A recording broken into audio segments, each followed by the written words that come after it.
के बहुत से व्यक्ति या नेता शायद इसलिए महान बने क्योंकि वह बुद्धिमान होने के साथ साथ एक महान वक्ता भी थे। जी हाँ साथियों, आज हमारी इस वीडियो में हम समझेंगे कि हमें किस तरह से एक महान वक्ता बन सकते हैं, एक महान वक्ता के साथ साथ महान व्यक्तित्व बन सकते हैं।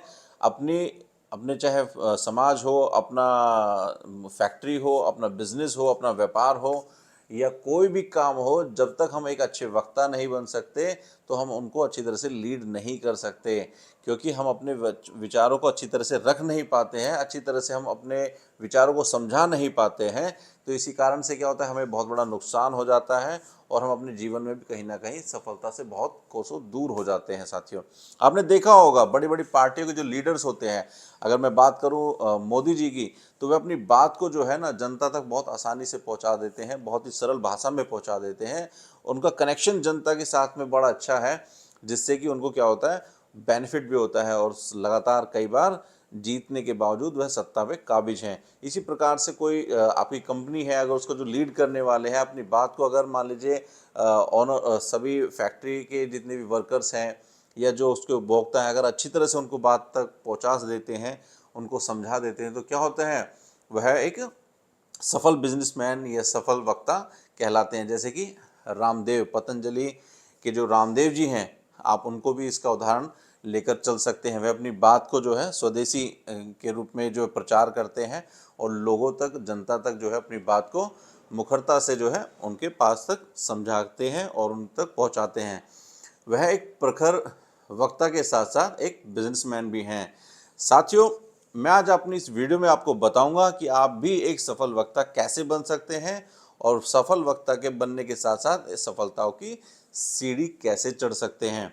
क्या कारण हैं जिन्हें आपके अंदर से जो है उनको हटाना होगा और कौन कौन सी चीज़ें हैं जिन्हें आपको अपने अंदर इन्वॉल्व करना होगा, जिससे कि आप एक सफल व्यक्ति बन सकें।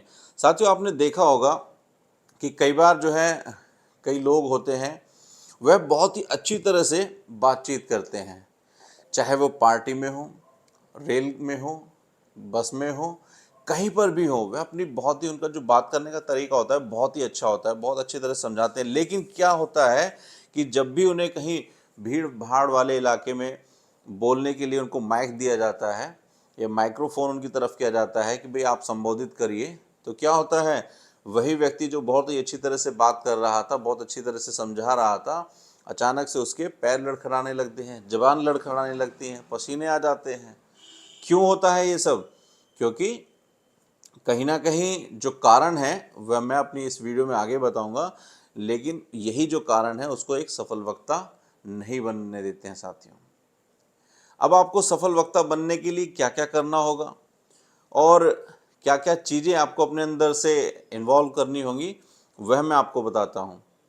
सबसे पहले जो सबसे बड़ा कारण है, तो आपको जो है आपके जो अंदर जो एक सबसे बड़ा जो एक माइनस पॉइंट होता है कि भाई जब भी आपको कोई माइक्रोफोन आपके सामने करता है या आपसे बोलता है कि भाई आप भीड़ को संबोधित करिए, तो आप जो वहाँ पर लड़खड़ाने लगते हैं, आप जो वहाँ पर ढंग से बात नहीं कर पाते हैं, संबोधन नहीं कर पाते हैं, अपनी बात को, विचार को रख नहीं पाते हैं, तो उसका सबसे बड़ा कारण यह है कि आपके माइंड के अंदर जो है एक बात बैठी हुई है कि मैं अच्छे से नहीं बोल सकता।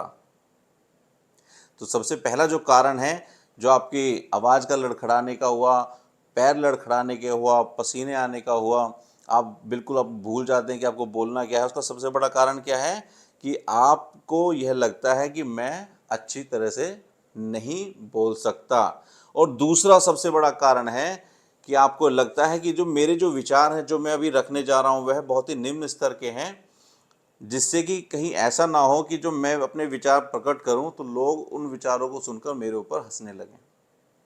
ये दो तीन तरह की जो बातें हैं ना साथियों, ये कभी भी व्यक्ति को एक अच्छा वक्ता बनने नहीं देते हैं, अच्छा वक्ता बनने से हमेशा उसको रोक देते हैं। तो इसके उपाय मैं अब आपको बताता हूं कि फर्स्टली, पहला उपाय आपको क्या करना है, अच्छा वक्ता, सफल वक्ता कैसे बना जाता है, इसके लिए मैं लगातार और भी वीडियोस में डालूंगा। आप एक एक करके सभी वीडियोस को देखते रहना। आपको करना कुछ भी नहीं है, हर वीडियो में जो मेन पॉइंट्स हैं उनको अपनी डायरी में लिखिए, इम्प्लीमेंट करिए और धीरे धीरे देखोगे कि आप एक सफल वक्ता बनना शुरू हो गए हैं। उसके जितने भी पैरामीटर्स हैं, मैं आपको कहीं भी समय खर्च करने की ज़रूरत नहीं है। आप सिर्फ वीडियो देखें, अपनी डायरी में जो मेन पॉइंट्स हैं उनको लिखें और अपनी लाइफ में इम्प्लीमेंट करें। तो साथियों, उसके जो उपाय हैं, ये तो मैंने कारण बता दिया कि आपके साथ में होता कैसे। अब उसको सुलझाने का, उसको जो है आज बेहतर करने का जो उपाय है वो मैं बता देता हूँ। इसके लिए सबसे पहला उपाय है कि आपको अपने मन में ये बात बिठानी पड़ेगी कि आप एक अच्छा वार्तालाप कर सकते हैं, अच्छी बात कर सकते हैं, अपने अच्छे विचार रख सकते हैं। पहला तो आपको ये करना होगा, अपने अंदर कॉन्फिडेंस लाना होगा और आपको ये मानना होगा कि आप एक अच्छी तरह से संबोधित कर सकते हैं, अपने अपने विचारों को करना होगा, अच्छी तरह से रख सकते हैं।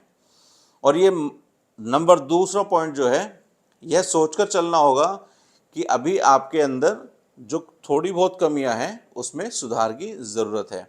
क्योंकि मान लीजिए यदि आप यह मानकर बैठ जाओगे कि मैं बहुत अच्छी तरह से बोल सकता हूँ, मैं बहुत अच्छी तरह से वार्तालाप कर सकता हूँ, अपने अंदर सुधार की ज़रूरत नहीं है, तो आप कभी भी सफल वक्ता नहीं बन सकते। साथियों, हमेशा हमें किसी भी काम के लिए अपने अंदर सुधार की लगातार आवश्यकता रहती है। अपने को बेहतर करने के लिए हमें लगातार अपने अंदर जो है इम्प्रूवमेंट लाते रहना चाहिए। अगर आप ऐसा मानकर चलोगे तो मैं दावे के साथ कहता हूँ कि आप एक सफल वक्ता हर हालत में बनोगे। आप एक सफल वक्ता बनोगे, आपकी राह में जितने भी रोड़े होंगे वो अपने आप स्वतः ही खत्म हो जाएंगे। आप अपने विचार को देखते ही देखते सही तरह से रखना शुरू कर दोगे साथियों। आप एक प्रखर वक्ता बन जाओगे, सिर्फ ये 2-3 पॉइंट्स अगर आप अपनी लाइफ में इम्प्लीमेंट करोगे। आप भीड़ से नहीं घबराओगे, आप भीड़ को जो है संबोधित करके अपने विचारों से उन्हें सहमत कर दोगे। नंबर थर्ड पॉइंट जो है साथियों, जो सबसे महत्वपूर्ण पॉइंट है कि होता क्या है, हम अपने ज्ञान के अनुभव से, अपने ज्ञान के जो अनुभव होता है उसके आधार पर ही हम आगे बढ़ते हैं जीवन में। जो भी हमें ज्ञान होता है उसी के अनुभव के आधार पर हम अपने जीवन में आगे बढ़ते हैं, जबकि हमें किसी भी चीज़ के मूल सिद्धांतों का ज्ञान नहीं होता। अगर हमें उस चीज़ के मूल सिद्धांत का ज्ञान नहीं होगा साथियों, तो हम ज़्यादा दूरी अपनी तय नहीं कर सकते। यही फॉर्मूला हमें अपने इस वक्ता, जो सफल वक्ता है, इस पर भी लागू होता है। यदि हमें टेक्निक्स नहीं पता है, यदि हमें मूल सिद्धांत नहीं पता है, तो हमारी जो वाक्पटुता है वह बेहतर नहीं हो सकती। तो धीरे धीरे मैं अपनी इस वीडियो में, जैसे मैंने अभी बताया कि कारण क्या है जिनसे हम भयभीत होते हैं कि भाई हम स्टेज पर नहीं जाते, स्टेज पर अच्छी तरह से नहीं बोल पाते हैं, वह भी मैंने बताया इस वीडियो में। और उसके उपाय कि उनको बेहतर कैसे किया जाए, मैंने वह भी बताया कि वह उनको कैसे बेहतर करके आप एक सफल वक्ता बनने की शुरुआत कर सकते हो। यह थी हमारी प्रथम वीडियो कि आप सफल वक्ता कैसे बन सकते हो। आगे मैं इसके ऊपर और भी कई वीडियो डालूंगा, आप सिर्फ और सिर्फ उसको देखिए। ये सबसे बेहतरीन वीडियो है, उनको देखते रहिए, डायरी में अपने जो मेन पॉइंट्स उनको नोटिस करिए और अपने जीवन में आगे बढ़िए और एक सफल वक्ता बनिए। Best of luck. यदि आपको हमारी वीडियो अच्छी लगे और जो भी आपका जो साथी है वह सफल वक्ता बनना चाहता है, तो इसको लाइक और शेयर करें और कमेंट लिखें। हमें उम्मीद है कि हमारी ये वीडियो आपको पसंद आई होगी। बार बार हमारे यूट्यूब चैनल पर आकर हमारी सभी वीडियो को प्रेम पूर्वक देखने के लिए आप सभी का हृदय की गहराई से बहुत बहुत धन्यवाद।